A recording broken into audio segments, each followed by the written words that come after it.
والصلاة والسلام على سيد الأنبياء والمرسلين. اللهم علمنا ما ينفعنا وانفعنا بما تعلمنا وزدنا بفضلك علما وتعليما إنك على كل شيء قدير. Okay, would anybody like to read?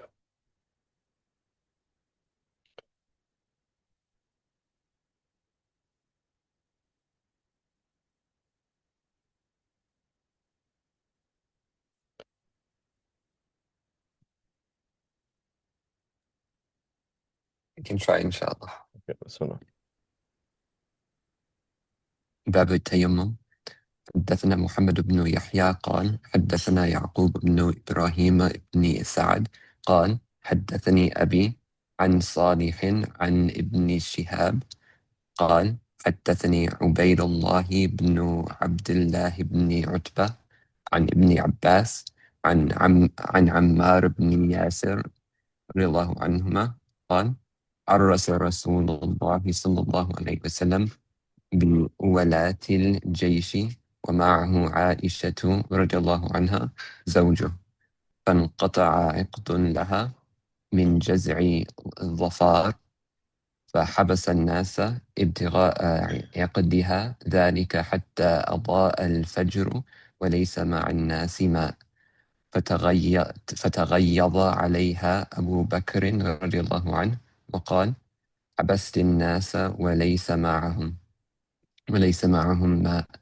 فأنزل الله عز وجل على رسوله رخصة رخصة رخصة رخصة التدهور بالصعيد الطيب، فقام المسلمون مع رسول الله صلى الله عليه وسلم فضربوا بأيديهم الأرض، ثم رفعوا أيديهم ولم يقبضوا من التراب شيئا، فمسحوا بها وجوههم وأيديهم إلى المناكب ومن بطون أيديهم إلى الآباط. قال ابن شهاب ولا يعتبر الناس بهذا. So this is the famous hadith of Tayammum, and there's a number of things in it. It's number one, Ar-Rasa, the Prophet stayed the night, Ar-Rasa, at that place. And so her necklace or bracelet uh, um, was lost. And so they stayed there looking for it. And so Taghayyada, Sayyid Abu Bakr got angry with her, said, listen, you held everybody back and we don't have any water. And so what happened was the verse was revealed. And so the Prophet ﷺ did at-tatayyur bis-sa'id at-tayyib, pure dust. That's how the Shafis understand it, pure dust. Right? So they struck their hands on the earth, and then they picked their hands up, and they didn't pick any. And the point is, they're not physically picking up earth from the floor, so they just had traces of what they touched on their hands, and they wiped their faces and arms up to their up to their shoulders and into for fi butuni aydihim, right, and in the inside all the way up to their armpits. Says قال ابن شهاب ولا يعتبر الناس بهذا. Right. So this is the whole, if we remember at the very beginning of the class, we spoke about fiqh the fuqaha versus the hadith. Well, the hadith says that you do it all the way up to your shoulders and all the way up to your all the way up to your shoulders. So he says, "An-nas," meaning the fuqaha, they're not interested in this, meaning they have never seen that as something that you do. Right? It's not something that you do. You don't um go all the way up to your uh excuse me. You don't go all the way up to your shoulders. Wallahu a'lam.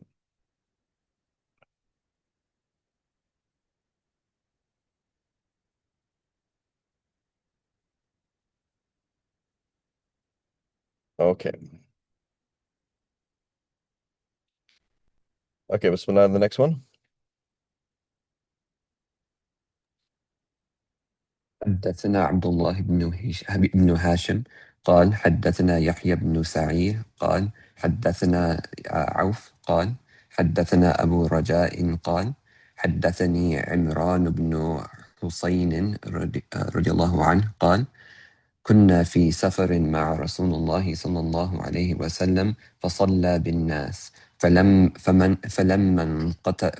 انفتل من صلاته إذا هو برجل معتزل لم يصلي مع القوم فقال ما منعك يا فلان أن تصلي مع القوم فقال يا رسول الله أصابتني جنابة ولا ماء فقال رسول الله صلى الله عليه وسلم عليك بالصعيد الطيب فإنه يكفيك. Right. I just forgot there's some other things in the previous hadith that's not really mentioned.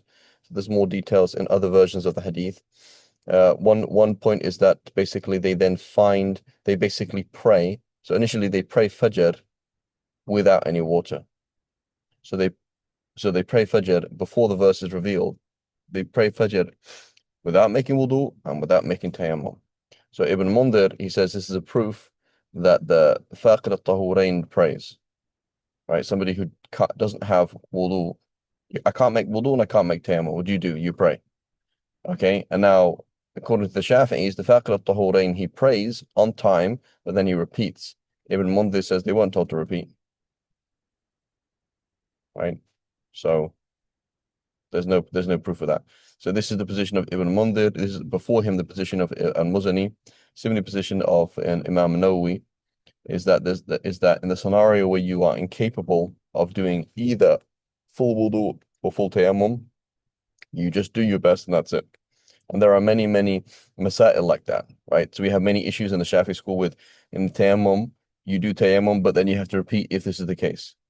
All of those scenarios, Ibn Mundhir, Imam Muzani, Imam Nawawi, they all disagree. They say there's no such thing as praying the prayer twice.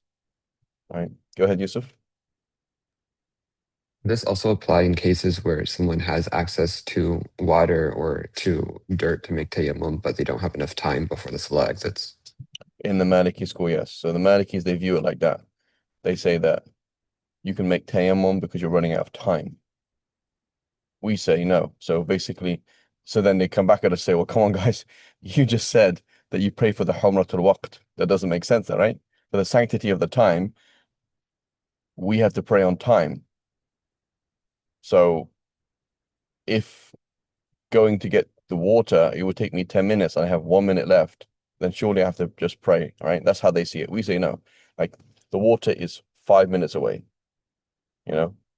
It's like, oh, the water's on the fifth floor and you're on the first floor. It's gonna take you 5 minutes to get there. We just pray. I mean, we make wudu, so meaning you have access to water. It's not that far. You're just gonna miss the prayer, but at least you're gonna pray a valid prayer. But yeah, that's it. But so that's the Maliki school and the Shafi school. We don't say that. Does that make sense, Yusuf? Yes, Jazakumullah khairan. And in reality, what's that all to do with? That's to do with maqasid, right? So we're talking about like people, maqasidi people. That's a 100% maqasidi question, right? Like, what is more important in Allah's eyes? What is the maqsid? Praying on time or getting the full prayer, given that it's available, and then how available is this and how available is that, right? So it's we often think that the maqasidiyun, these people, like they're kind of crazy, or it's not that they're crazy, it's just that they've taken something real and taken it for a joyride, you know. Um, but it's like we literally we play God all the time, you know. We do these things where we weigh up what do you think Allah would prioritize. We do that all the time. So right. Okay, so برجل معتزل برجل معتزل, right? Mm, not sure why they have معتزلون actually. فإذا هو برجل معتزل. I'm not sure why it says that. Allahu a'lam. It doesn't have to be right, you know. Anyway, so عليك بالصعيد فإنه يكفيك. There we go, right? So the point is, the fatwa of Sayyidina Umar, if you need to make ghusl, can you make tayammum? The answer is yes. Right. Okay, Bismillah. Go ahead, next one.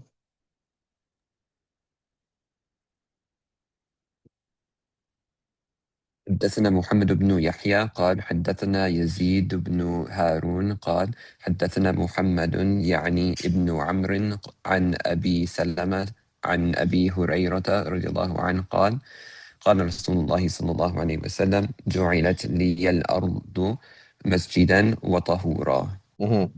So this is a kedalil for the Malikis, and this is a phrase that I have seen other people use, but kedalil is a phrase that Ibn Mundhir uses. It's like semi-proof, kedalil, like a dalilish thing that stones and other things could be used, right? So you say the ard, so it says the earth has been made a place of sujud and has been made a substance of purification. So I'm walking on a rocky terrain on a mountain. Is that not the earth? So yeah.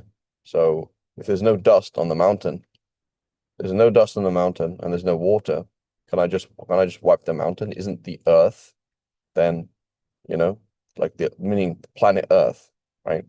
So then we come back and say, okay, so Hanafis and Malikis, do we allow me to do tayammum on grass? I say no. Well, why? Oh, it's not the earth. I say, what do you mean it's not the earth? Like you can't, it's not the ground, you know? It's a bit problematic. So anyway, the Shafi'is and Hanbalis, we see it as literally you are using a substance. So there's a fundamental difference for the Hanafis and Malikis, right? So the Hanafis and Malikis, you're literally like you wipe your hand on some marble, right, on a stone, and you put nothing on your face.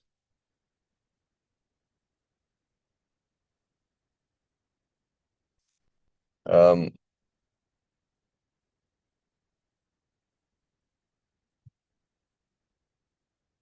so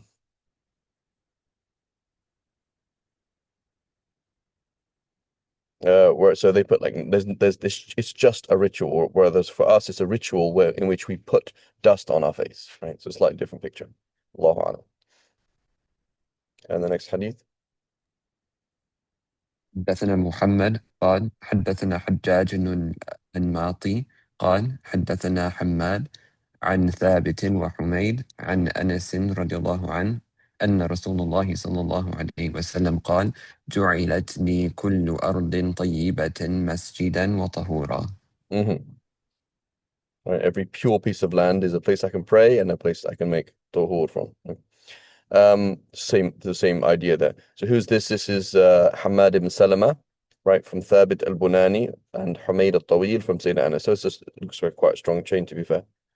So here it says هذا من زيادات ابن جارود على الكتب الستة والحديث أخرجه السراج في مسنده. I don't know who that Musnad السراج is. Um, it's interesting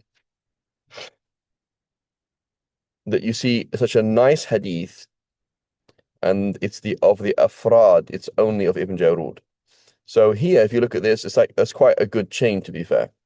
Hamad ibn Salama frequently narrates from Thabit and Bunani, and frequently narrates from Anas. Like if you looked at like the Musnad of Hamad, you might find this hadith to be a bit fishy to be fair. Maybe, maybe not. I mean, the content isn't fishy, but you just imagine somebody else, like a lot of people narrate from Hamad. And you would imagine that people would seek, particularly the hadiths of Hamad from Thabit al-Bunani from Anas. So it would be nice that it would be nice to see some kind of other evidence for this. It just seems a little bit fishy, you know? It's not like Malik from Nafi' from Ibn Umar and nobody else narrates it. That would be ridiculous, right? So you know, Ibn Jarud has a chain which says Malik and Nafi' and Ibn Umar in it, and like nobody else has that. That doesn't make any sense. I'm just saying that this is kind of quite good, and you would imagine someone else would have it, if that makes sense, right?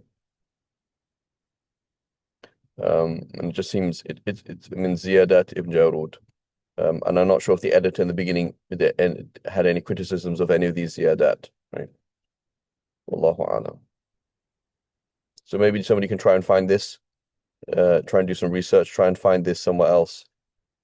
It doesn't have to be. So maybe maybe whether or not Humayd was there, maybe there's other versions of the hadith, right?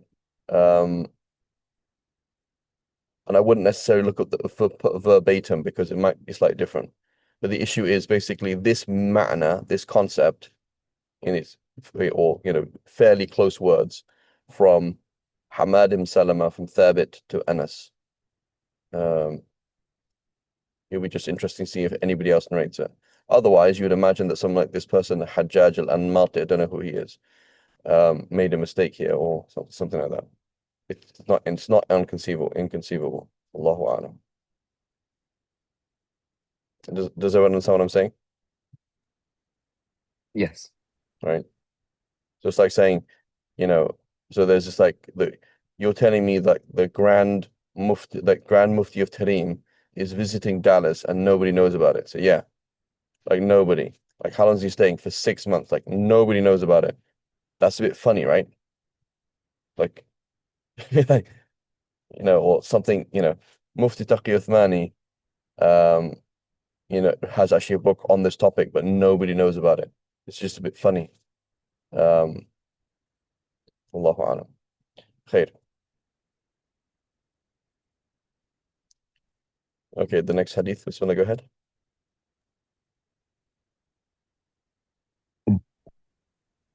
حدثنا عبد الله بن هاشم عن يحيى بن سعيد عن شعبة قال حدثني الحكم عن ذر عن سعيد بن عبد الرحمن بن أبزة عن أبيه أن رجلا أتى عمر رضي الله عنه فقال إني أجنبت فلم أجد ماء فقال لا تصل لا ت- فلم ف- أجد ماء.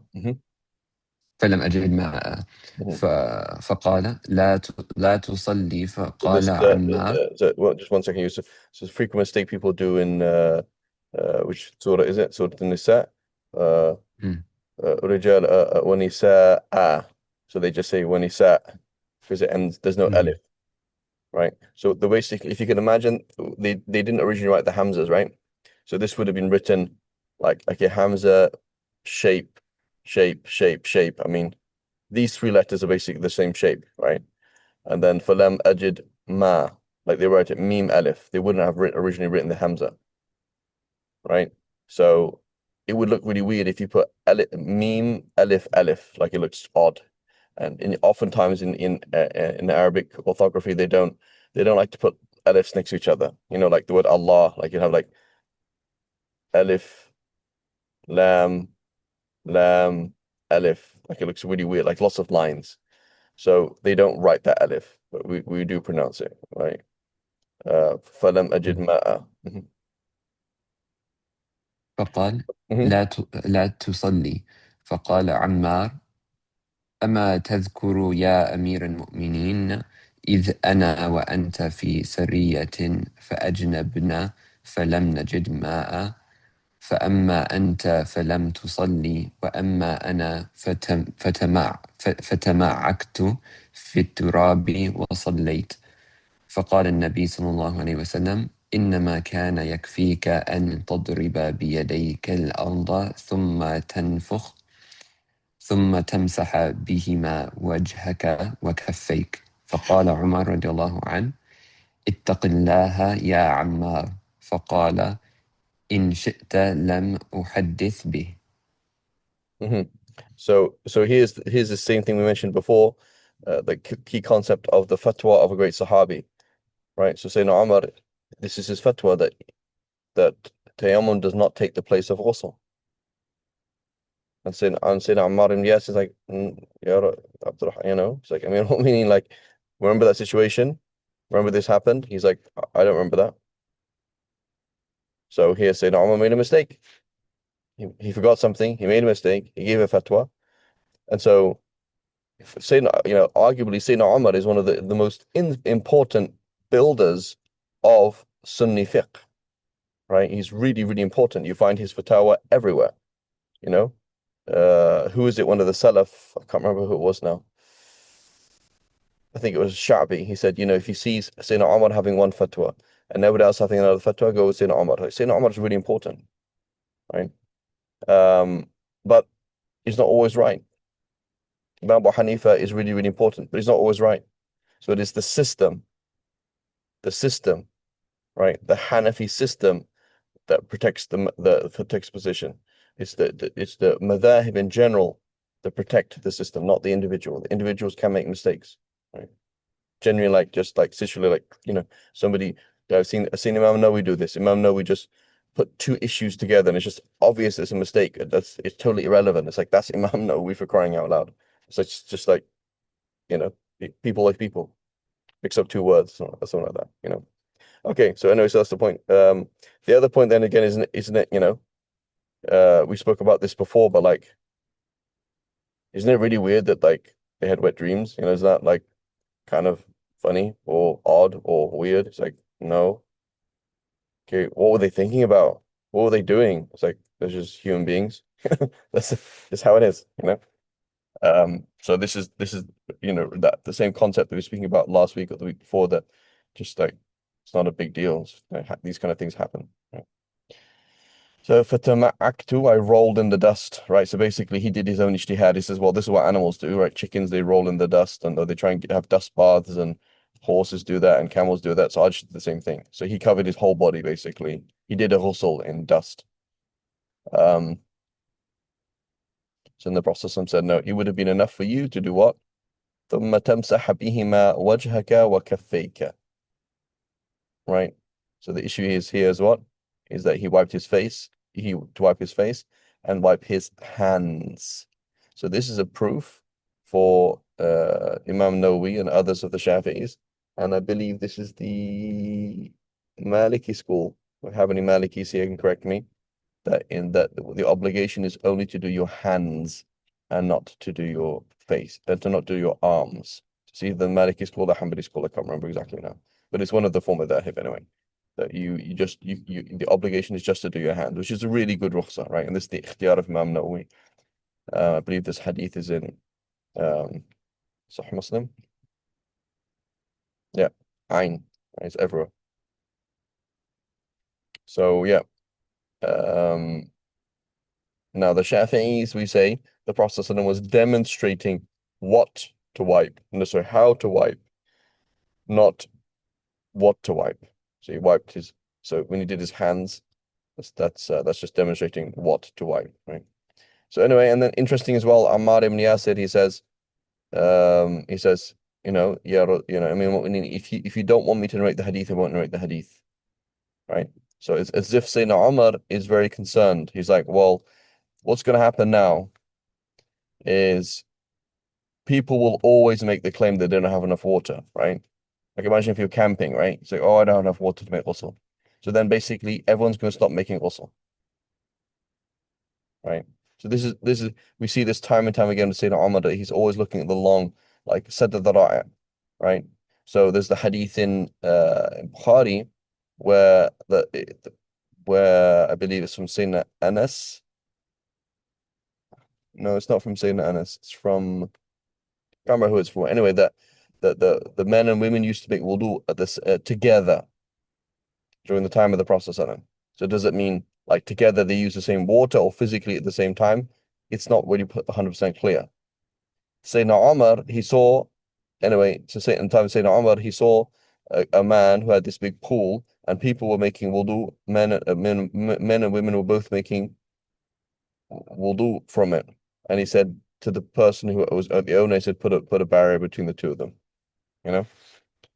So there's lots of scenarios where Sayyidina Umar comes in and says, stop. Like in principle, what's happening is halal, but this is going to lead to something else, right?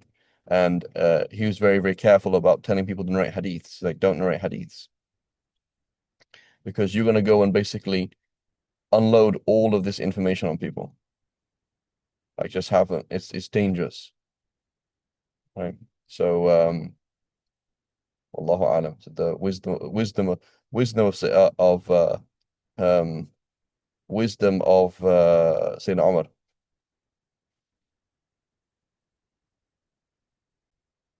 Another scenario that was I don't know who it was. One of the Sahaba again in Iraq, maybe Abu Musa al-Ashari, I'm not sure. And Sayyidina Umar telling them, like he was praying after Asr. And he's like, what are you doing? It's like, I'm praying after Asr. So yeah, but you don't do that. It's like, well, the Prophet ﷺ did it sometimes, right? He said, yes, but they don't know that. Meaning, here's the tabi'een, they're looking at you and they're going to follow you and they're going to say, oh yeah, we saw so and so praying after Asr, praying sunnahs after Asr, and now it's suddenly halal, you know? But they don't know the nuance that maybe it's qada, maybe it's this, maybe it's that, right? You can't do that.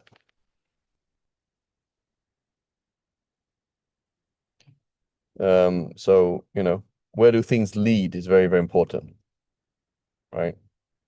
Where do things lead? Um, and just another side point as well is people talk about polygamy, right? So, like polygamy is halal, right? There's no issues about it. Um, but someone's going to do that, so where's it going to lead? So, like, well, I don't know. Well, it's your life. You tell me. These are the people you live with, right? Where's it going to lead?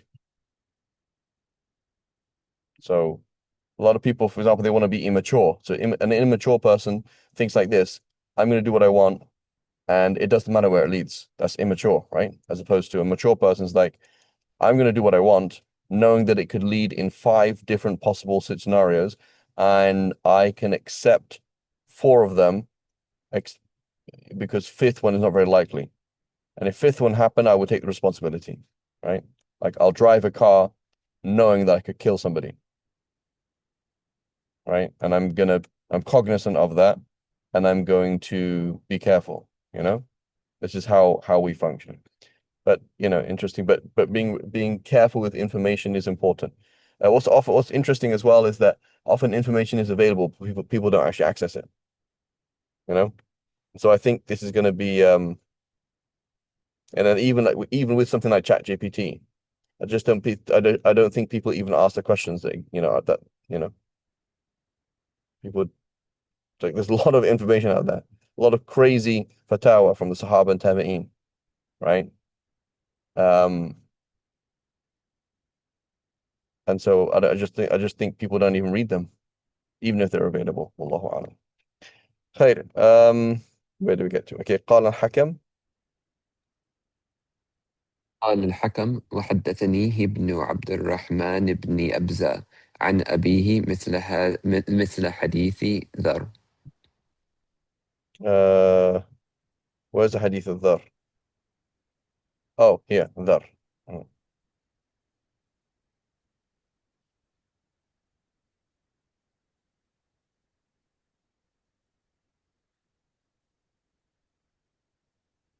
okay.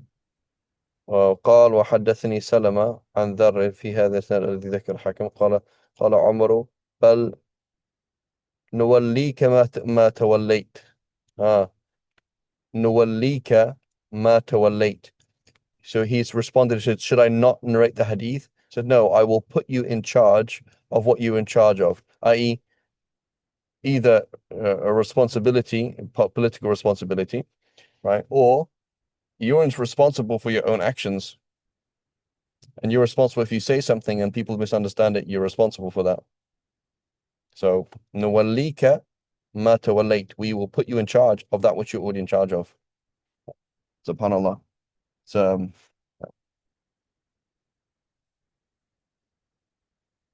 okay, Bismillah. Go ahead.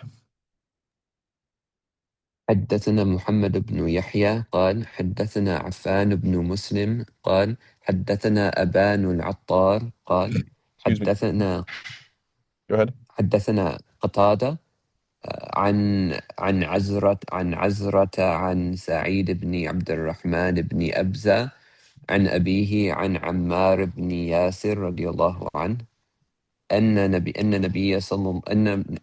الله صلى الله عليه وسلم كان يقول في التيمم ضربة للوجه والكفين. So here's a big difference is what he did. So here with the Shafis who said, oh, we can interpret what he did because not super clear. Here is saying, no, the Prophet used to say one for the face, one for the hands, right? And it doesn't say yadain, it says kaffain, right? Specifically. So this is a very useful rukhsa for somebody has like a catheter on them or has something like that. You're in hospital, that's very difficult. It's a very useful rukhsa then. Okay, Bismillah, go ahead. حدثنا محمد بن يحيى قال حدثنا أبو صالح قال حدثني الليث قال حدثنا جعفر بن ربيعة عن عبد الرحمن بن هرمز عن عمير مولى بن عباس أنه سمعه يقول أقبلت أنا وعبد الله بن ياسر مولى ميمونة زوج النبي صلى الله عليه وسلم حتى دخلنا على أبي الجهم بن الحارث بن سمة الأنصاري. فقال أبو الجهم رضي الله عنه أقبل رسول الله صلى الله عليه وسلم من نحو بئر جمل فلقيه رجل فسلم عليه فلم يرد رسول الله صلى الله عليه وسلم حتى أقبل على الجدار فمسح بوجهه ويديه. Mhm. So the issue is the Prophet ﷺ didn't want to give salams without wudu, right? And so then he made tayammum on a stone on the wall. So did he make tayammum on the wall in its capacity as being stone, or did he make tayammum on the wall because it had collected dust? Right? We can look at it in two different ways. Okay, bismillah. حدثنا محمد بن يحيى قال حدثنا عمر بن حفص بن غياث قال حدثنا أبي قال أنبأني الوليد بن عبيد الله بن أبي رباح أن عطاء حدثه عن ابن عباس رضي الله عنهما أن رجلا أجنب في شتاء فأمر بالغسل فاغتسل فمات فذكر ذلك للنبي صلى الله عليه وسلم فقال ما لهم قتله ثلاثا قد جعل الله الصعيد أو التيمم طهورا. شك ابن عباس ثم أثبته بعد. Inshallah, we'll talk about this hadith inshallah next week, inshallah. So my apologies for being late today, guys. Again, I'm traveling, so kind of like all sorts of changes happening every day. So please forgive me, inshallah. Just remind me to start from this hadith, inshallah, next week, inshallah. Sallallahu. Actually, next week I won't have a class actually. So inshallah, we'll start from this most likely we'll not have a class because I'm going to be in Chicago, inshallah. So anyway, inshallah, we'll come back to this the week after that, inshallah. Sallallahu ala Sayyidina Muhammad wa ala alihi wa sahbihi wa sallam. جزاكم الله خيرا.